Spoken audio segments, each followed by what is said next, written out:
బాధ ఏంటంటే ఒక మహిళగా నన్ను చాలా అసహ్యంగా ఈ విధంగా పోస్ట్ పెట్టి సోషల్ మీడియాలో చాలా దురదృష్టకరమైన చాలా ఇబ్బందికరమైన పోస్ట్ పెట్టి ఈ ఫోటోను పెట్టి వీళ్ళకు షాదీ ముబారక్ ఎవరిచ్చారు అని చెప్పి ఒక అక్రమమైన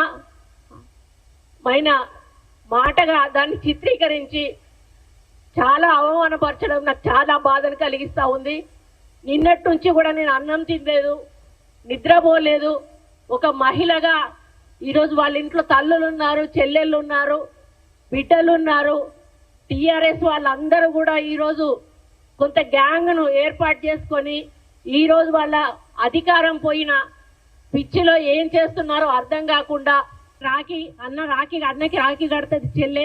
అదే పద్ధతిలో ఒక అన్న, అది పూలదండ కూడా కాదు, పూలదండ వేసుకుంటే తప్పు, నేను ఎక్కడ కూడా పూలదండలు వేసుకోను.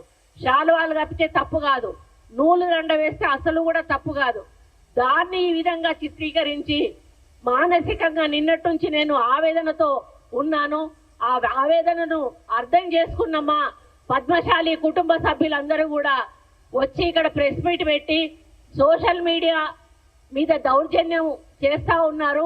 అటువంటి సోషల్ మీడియాను నిరసిస్తూ ఒక ప్రజాస్వామ్య పద్ధతిలో వాళ్ళెళ్ళి టీఆర్ఎస్ భవన్ ముందు social media BRS social media అని దహనం చేస్తూ ఉంటే రాక్షసుల్లాగా లోపల నుంచి వచ్చి తిరిగి మా వ్యక్తుల మీదనే దండయాత్ర చేశారు. మా వాళ్ళు లోపలికి వెళ్ళలేదు, కేవలం రోడ్డు మీద బయట చేస్తున్న కార్యక్రమాన్ని వాళ్ళు వచ్చి మీద పడి కొట్టడం జరిగింది.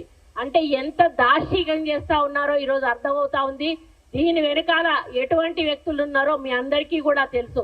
ఈరోజు 10 సంవత్సరాల అధికారం తర్వాత అధికారం కోల్పోయి పిచ్చి పట్టి మరి ఏం చేస్తున్నారో అర్థం కాకుండా దుర్మార్గమైనటువంటి ప్రచారాలు సోషల్ మీడియా ద్వారా చేసి అసలు అంటే చెప్పలేని విధంగా అభ్యంతరకరమైనటువంటి వ్యాఖ్యలు చేస్తూ ఆ ఫోటోలు పెడుతూ ఆ విధానం ఏదైతే ఉందో మరి చాలా బాధ కలిగిస్తా ఉంది. నేను అదే అడుగుతా ఉన్నాను కేటీఆర్ని, అయ్యా నీ చెల్లె మొన్నటి వరకు కూడా జైల్లోకి పోయి వచ్చింది, నీ చెల్లె జైలుకు పోతే నీకు ఎంత బాధ ఉందో నీకు తెలీదా?